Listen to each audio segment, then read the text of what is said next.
यूसुफ और मरियम की मंगनी हुई थी। जब यूसुफ को इस बात का पता चला कि मरियम गर्भवती है तो उसे बदनाम नहीं करना चाहता था। उसने चुपके से त्याग देने का मन बनाया।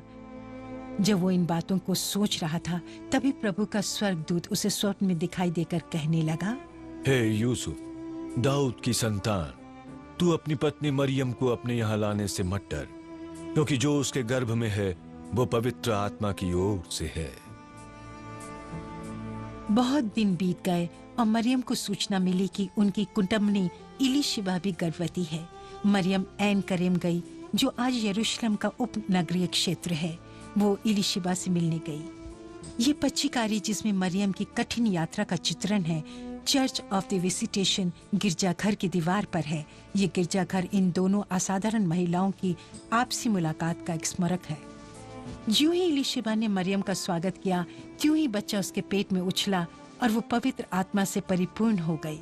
उसने बड़े उत्साह से पुचकार कर कहा, तू स्त्रियों में धन्य है और तेरे पेट का फल धन्य है। जब इलीशिबा ने पुत्र को जन्म दिया तब उसका नाम यूहन्ना रखा गया।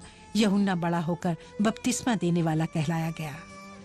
उन दिनों औगुस्तुस कैसर की ओर से आज्ञा निकली कि हर एक यहूदी अपने जन्म स्थान में नाम लिखवाए। क्योंकि यूसुफ भी दाऊद के घराने और वंश का था, गलील के नासरत नगर से यहूदिया में दाऊद के नगर बैतलहम को गया। उसे मरियम को साथ ले जाना पड़ा।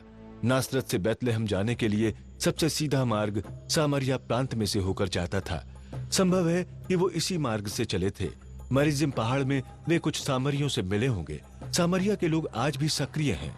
ये लोग यहूदी तो थे, परंतु अपनी जात से बिछड़ गए थे। अब वे एक अलग पंथ हैं। यहाँ वे कुछ धार्मिक संस्कार करते हुए दिखाई दे रहे हैं, जो कि दूसरे मंदिर की स्थापना के बाद से जारी हैं।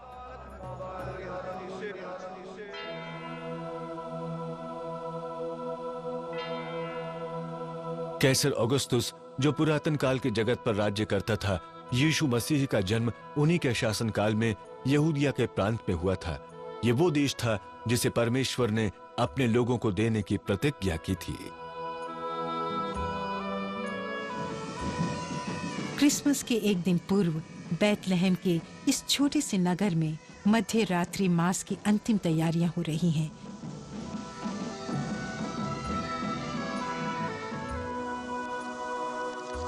चर्च ऑफ द नेटिविटी के अंदर अभी तक वातावरण शांत है, परंतु कुछ ही घंटों में ये पुरातन गिरजाघर लोगों की भीड़ से भर जाएगा। क्रिसमस के गीतों से और पुराने भजनों से ये चर्च गूंज उठेगा। गिरजाघर की मुख्य इमारत के नीचे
उनके चारों ओर चमका और स्वर्गदूत ने उनसे कहा, डरो मत, क्योंकि देखो मैं तुम्हें बड़े आनंद का सुसमाचार सुनाता हूँ, जो सब लोगों के लिए होगा।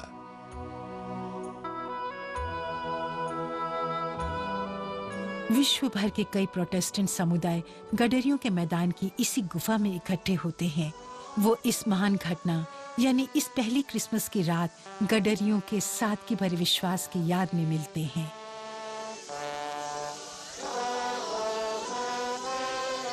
और उन्होंने तुरंत जाकर मरियम और यूसुफ को और चरनी में उस बालक को पड़ा देखा और देखकर परमेश्वर की महिमा और स्तुति करते हुए लौट गए।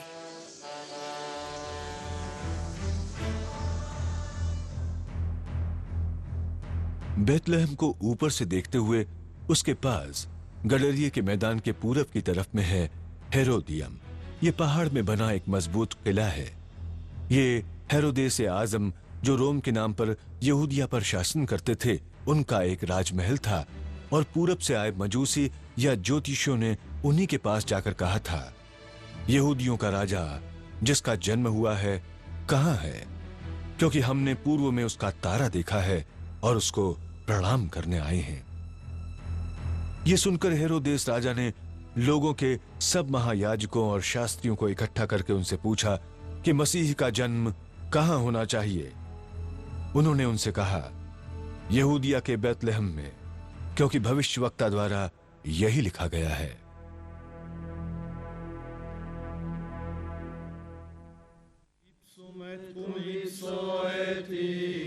सम्राट कॉन्स्टेंटाइन ने 330 ईस्वी में the church of the nativity का निर्माण किया था।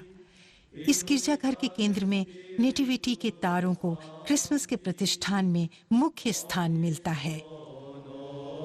इसी जगह पर मजूसी सोना, मुरूर और लुबान भेंट लाए होंगे। ऊपर के बेसिलिका के अन्य धर्मों में बांट दिया गया है, परंतु सभी लोग इसी गुफा में मुख्य द्वार के नीचे बालक यीशु को दंडवत प्रणाम करते हैं।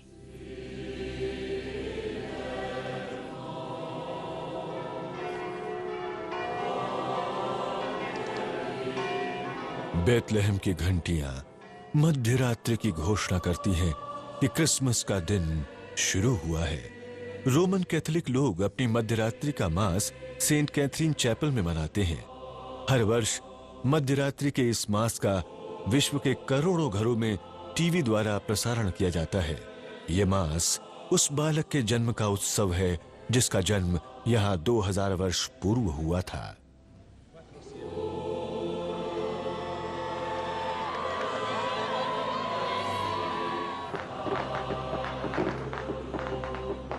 ज्योतिषी कभी भी हेरोदास को मसीहा का पता बताने के लिए वापस लौट ना सका। हेरोदास अपनी आशंका के कारण लोगों को भेजकर सब लड़कों को जो 2 वर्ष व उससे छोटे थे मरवा डाला। प्रभु के एक दूत ने स्वप्न में यूसुफ को दर्शन देकर कहा, उठ, उस बालक को लेकर मिस्र देश को भाग जा, क्योंकि हेरोद